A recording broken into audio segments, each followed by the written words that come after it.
Assalamualaikum warahmatullahi wabarakatuh.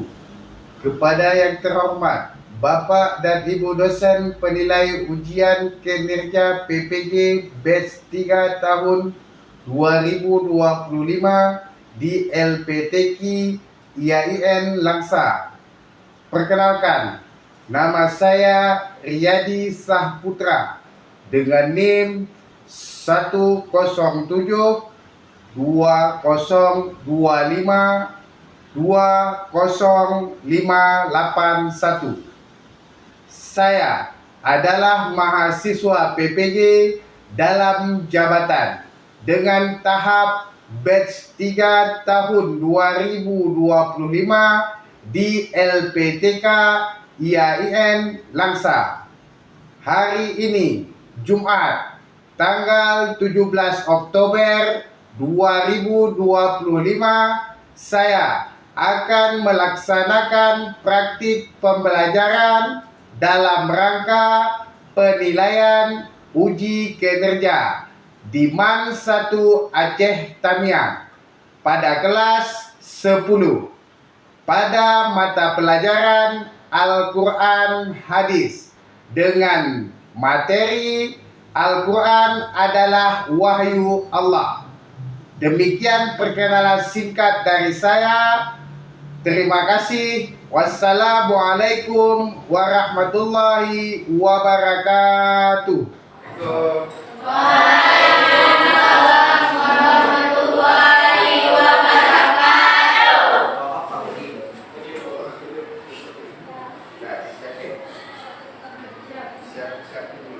Ya, nah.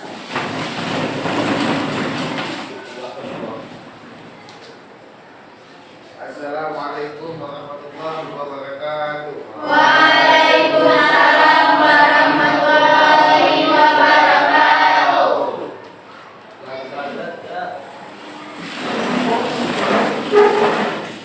Oke, seperti biasa sebelum kita lanjut ke materi kita, alangkah baiknya kita berdoa terlebih dahulu.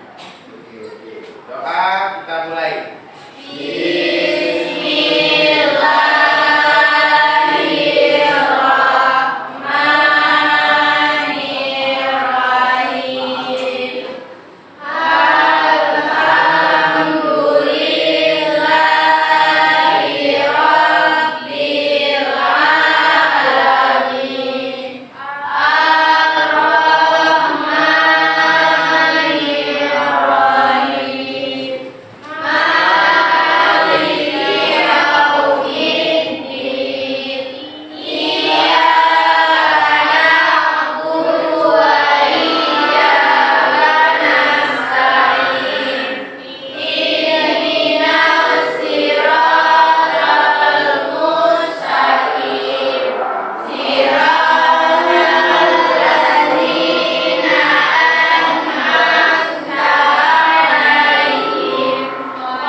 Siapa yang nggak hadir hari ini? Tolong dijawab. Yang hadir tolong dijawab. Yang nggak datang tolong dibilang keterangannya apa.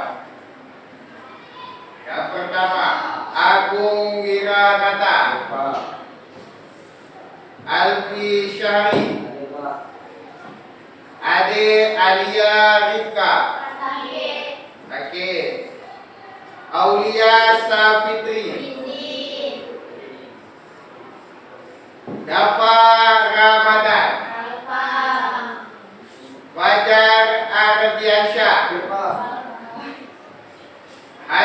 Novita Linda. Yang semangat sedikit, hadir Pak. M. Raihan Al-Kafari. Nur Amalia. Naura Nisa. Febri Intan Sari. Aisyah Zainabun Luput. Zainubah Luput. Maaf. Ririn Nabila. Sipa Muskira. Safia Muskira. Fiona. Zahara. Farah Khairani. Kaisa Latifa. Oke, terima kasih. Oke, selanjutnya.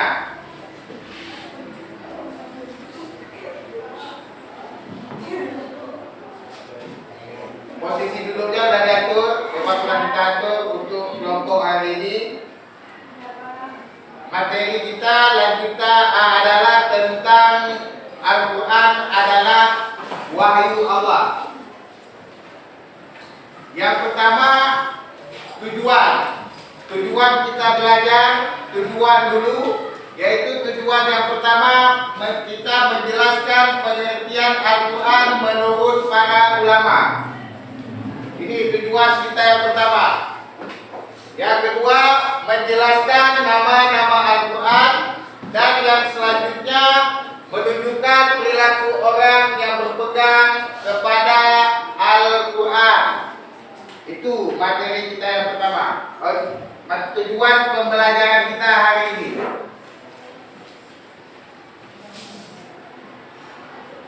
Coba kalian buka buku cetak kalian pada halaman 5.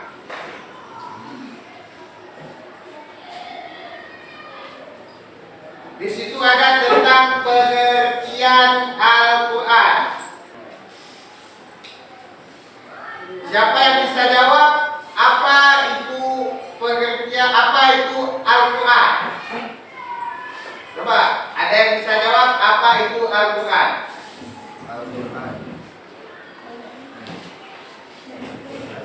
Jawab aja. Apa itu Al-Quran? Jawab aja. Ya, boleh, silakan. Al-Quran ialah bentuk kata dari kata kerja fi'il. Qara'a artinya membaca, untuk membantu kata tasrif. Qara'a yaqra'u Qur'anan. Dari kata tersebut, kata Qur'anan artinya bacaan yang bermakna isim maf'ul. Maf'ul artinya yang dibaca. Oke, terima kasih. Ada yang lain? Kita beri aplaus dulu buat kawannya. Oke, ada yang lain? Ada kan banyak pengertian Al-Quran menurut para ulama. Ada yang bisa jawab yang lain? Ya, silakan.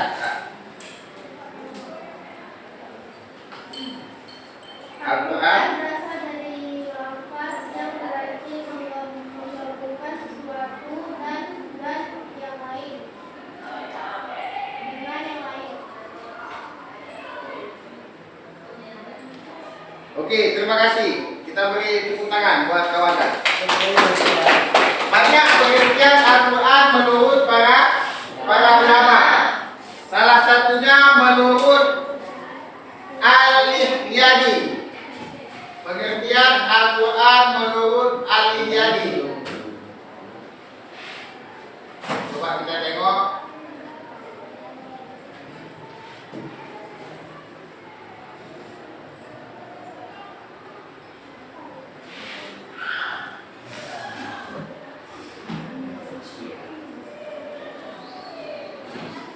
Berarti konsep kita yang pertama, kita memahami pengertian Al-Quran, nama-nama Al-Quran, perilaku yang berpegang teguh kepada Al-Quran, seperti yang Bapak jelaskan tadi. Sekarang pengertian Al-Quran secara bahasa menurut Al-Ihyadi. Menurut Al-Ihyadi, Al-Quran bentuk masdar dari kata kerja qara.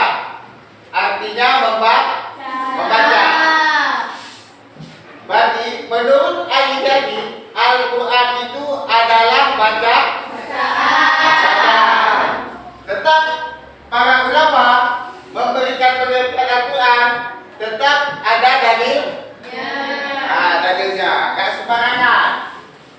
Gak sembarangan kita ngomong kalau kita jelaskan tanpa ada dalil. Itu pengertian Al-Quran menurut Al-Mihyadi. Yang kedua, pendapat Al-Asy'ari. Al-Quran berasal dari kata qarona, artinya menggabungkan sesuatu dengan yang lain. Sebab surat dan ayat dalam Al-Quran dihimpun dan digabungkan dalam satu mazhab. Karena dia berbentuk mazhab, maka menurut Al-Asy'ari itu kata-kata yang digabungkan. Oke, dan selanjutnya masih banyak pengertian Al-Quran menurut para ulama.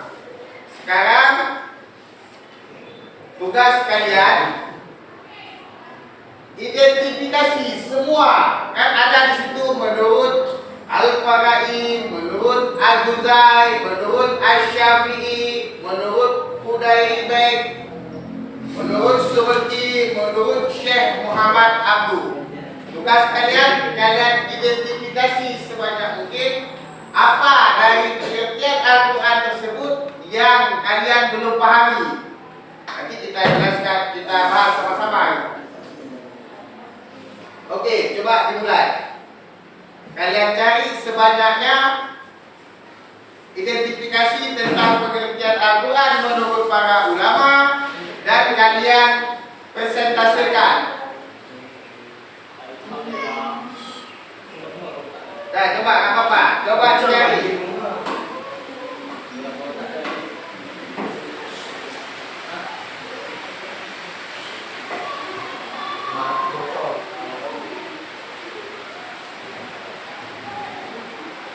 Kalian cari, nanti kalian presentasikan, kalian saya kelompok kalian. Ini yang berbeda. Kelompok ini baca yang ini, menurut para ulama yang ini. Ini menurut para ulama. Kan ada banyak tadi. Salah satu kelompok pilih yang mana mau dijelaskan. Ini kita kalian, yang mana yang mau kalian jelaskan, yang mana. Sudah dijelaskan bahwa kelompok A, misalnya kalian itu lagi.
Tolong dipaparkan. Yang mana yang mau dipaparkan? Enggak. Oke, terima kasih. Tolong dilanjutkan. Dijelaskan apa? Yang mana? Yang mana itu, Kak? Menurut Al-Quran menurut Al-Fara. Al-Quran menurut Al-Fara adalah berasal dari lafaz yang merupakan pinjaman dari kata yang berarti mengingat bahwa ayat-ayat Al-Quran satu sama lain saling menggunakan dan kemudian dijadikan nama Nabiullah Kalamullah yang turun kepada Nabi Muhammad SAW. Oke. Yang lain? Kelompok yang lain? Ada yang mau baca?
memiliki arti yang berbeda-beda.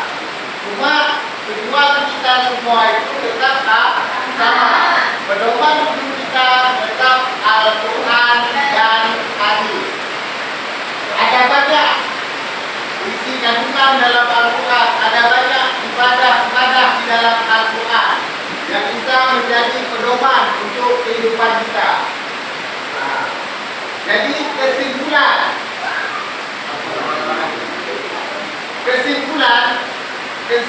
daripada pembelajaran kita hari ini yaitu yang pertama, Al-Quran adalah kalam Allah yang diturunkan kepada Nabi Muhammad, atau nama lain dinamakan dengan wahyu.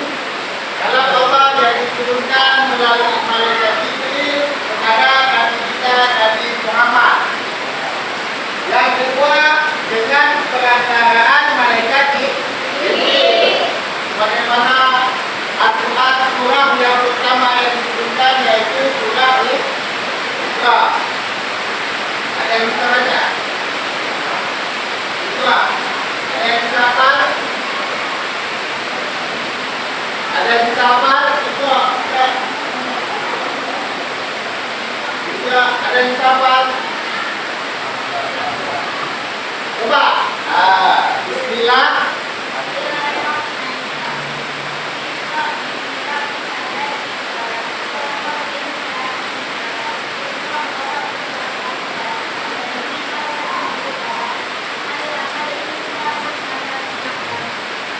Oke, terima kasih.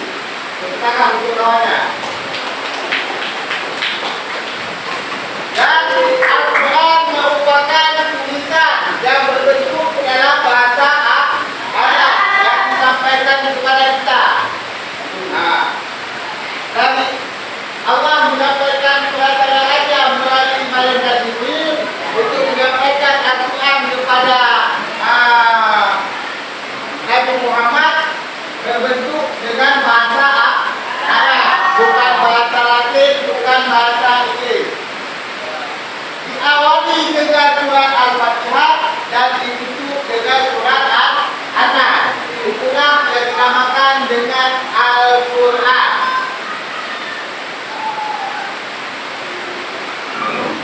Al-Quran adalah kalam Allah.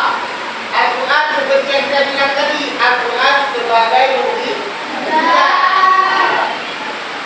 seperti yang kita jelaskan tadi, dalam Al-Quran berisi informasi ilmiah, psikologi, ekonomi, politik, semua ada dalam Al-Quran.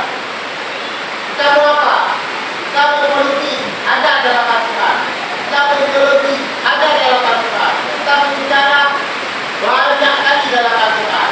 Semua dalam Al-Quran itu lengkap, komplit.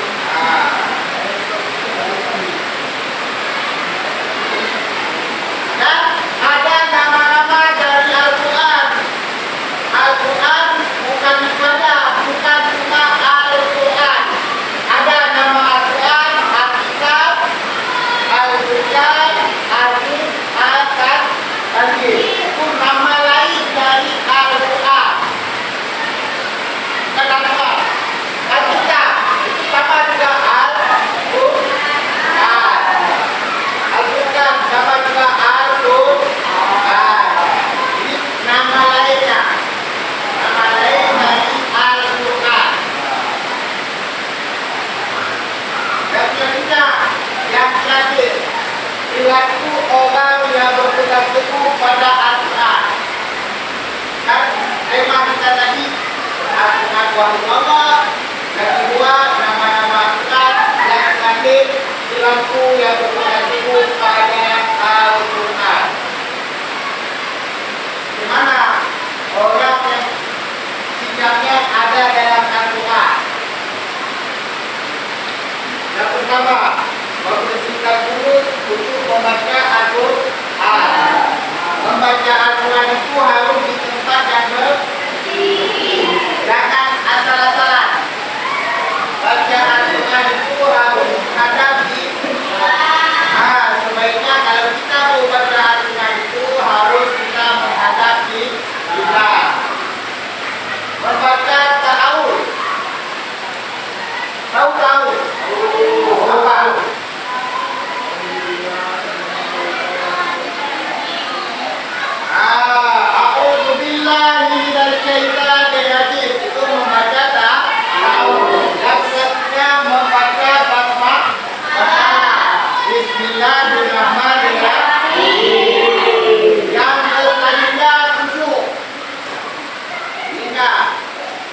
Kalian baca Quran aja. Sehari semalam berapa lagi kalian baca? Nggak ada, kan? Dibaca, sering dibaca. Setiap salat lima waktu Al-Quran itu walaupun sedikit harus kita baca. Lain bisa kita kerjakan, lain semua bisa. Yang Al-Quran jangan pernah kalian tinggalkan. Begitu dalam setiap salat jangan Assalamualaikum buat bilang, jangan. Begitu dalam setiap salat duduk sebentar, berselawat sebentar, baca ayat-ayat pendek, baca Al-Quran. Mudah-mudahan hidup kita berkah. Dan selanjutnya berpindah, melakukan. Itu mungkin bukan level kita. Itu level kari.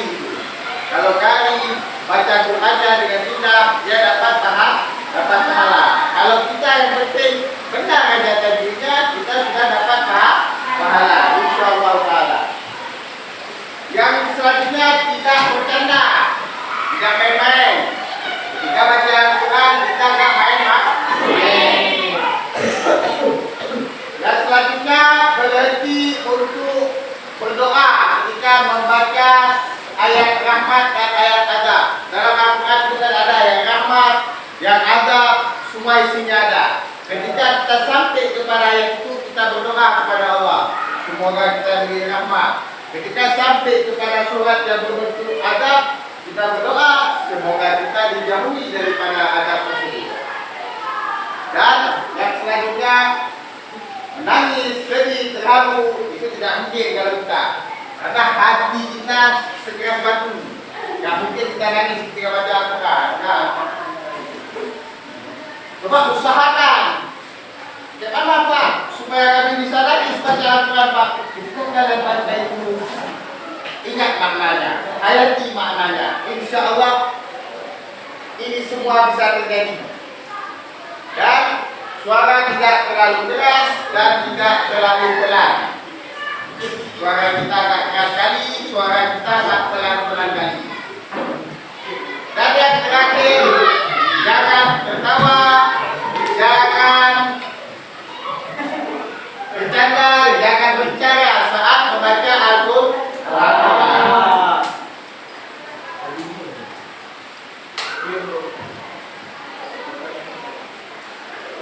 Oke, hanya mungkin untuk hari ini sampai di sini.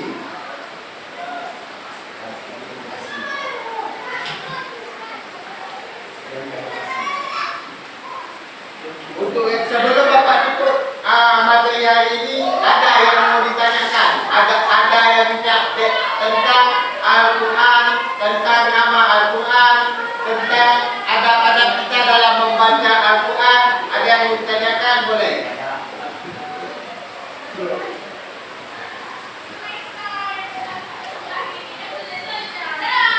Apa dalam materi kita ini ada yang mau ditanyakan? Apa bebas? Mau ditanyakan tentang Al-Quran, mau ditanyakan tentang nama-nama Al-Quran, ataupun tentang perilaku orang tadi dengan Al-Quran. Ada yang ditanya? Boleh, bebas. Ditanya ada terserah gitu. Mau ditanya boleh. Ada biar oke, ada bebas. Ditanya apa ada bebas. Nanti baca aja, ditanya, nanti kita jawab bersama. Kalau nggak bisa Bapak jawab, kita jawab bersama. Sabar. Ada, oh ya, ya kan? Apa yang mau tanya? Al-Furqan.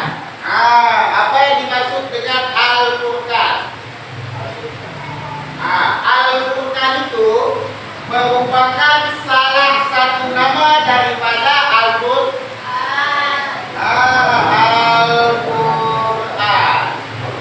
Berarti Al-Furqan itu nama lain daripada Al-Quran.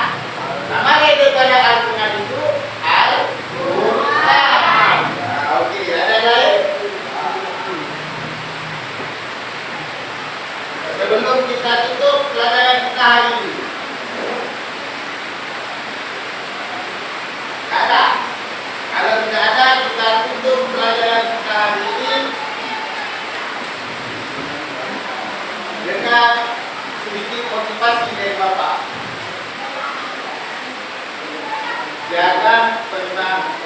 kalian tinggalkan yang namanya membaca Al-Quran.